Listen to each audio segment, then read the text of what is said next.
Halo, nama saya Nurul. Saya ibu dua anak, Raska dan Rafa, yang telah meninggal karena PID.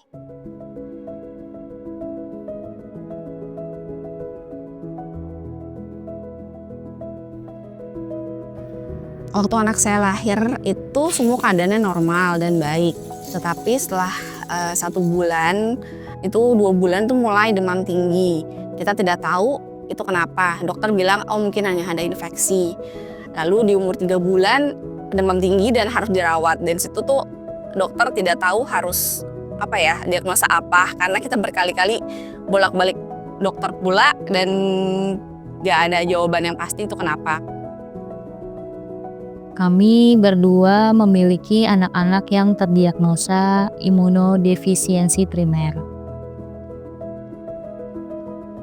Gejalanya itu kan ruam-ruam ya awalnya ya. Sebenarnya ruam-ruamnya itu ada indikasinya itu dari imunisasi. Jadi awal mulanya anak kita itu imunisasi yang menyebabkan demam itu DPT pertama. Nah dari DPT pertama itu kok anak saya demamnya kok nggak pernah turun-turun gitu ya setelah imunisasi gitu. Primary immunodeficiency atau imunodeficiency primer adalah sekelompok penyakit yang disebabkan oleh kelainan genetik, dan kelainan genetik ini menyebabkan permasalahan baik dalam bentuk jumlah, berkurangnya jumlah atau berkurangnya fungsi dari sistem kekebalan tubuh kita, sehingga akhirnya menyebabkan berbagai penyakit, terutama penyakit infeksi.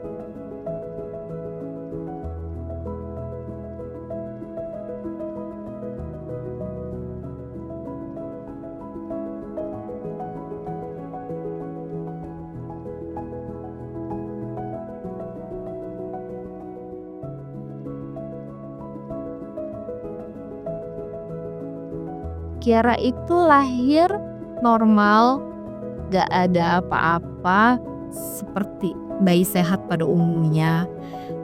Cuma kadang kulitnya terlalu sensitif, abses yang saya lihat, dia abses di bagian kepalanya sering sekali ya. Saya pikir kan itu kotoran biasa bayi orang tua zaman dulu bilang.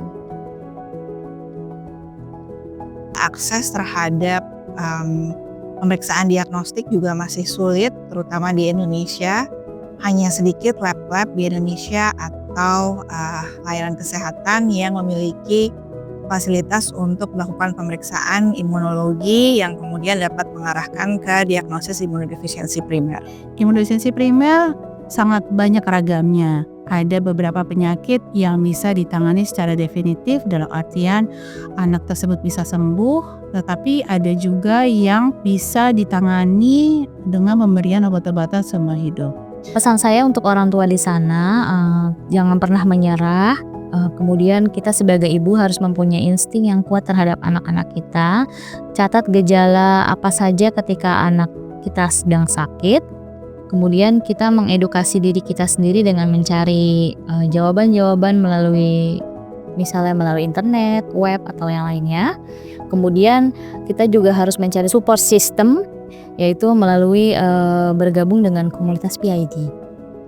Harapan saya buat pemerintah, biar obat yang buat pasien imunodefisiensi, saya mohon biar di cover BPJS semuanya. Jangan setengah ya, please. Semoga kedepannya diagnosa dan edukasi penyakit imunodefisiensi primer di Indonesia semakin membaik. Agar tidak ada yang merasakan hal seperti yang saya alami dengan kedua anak saya. Tetap kuat, tetap semangat, karena kalian tidak sendirian.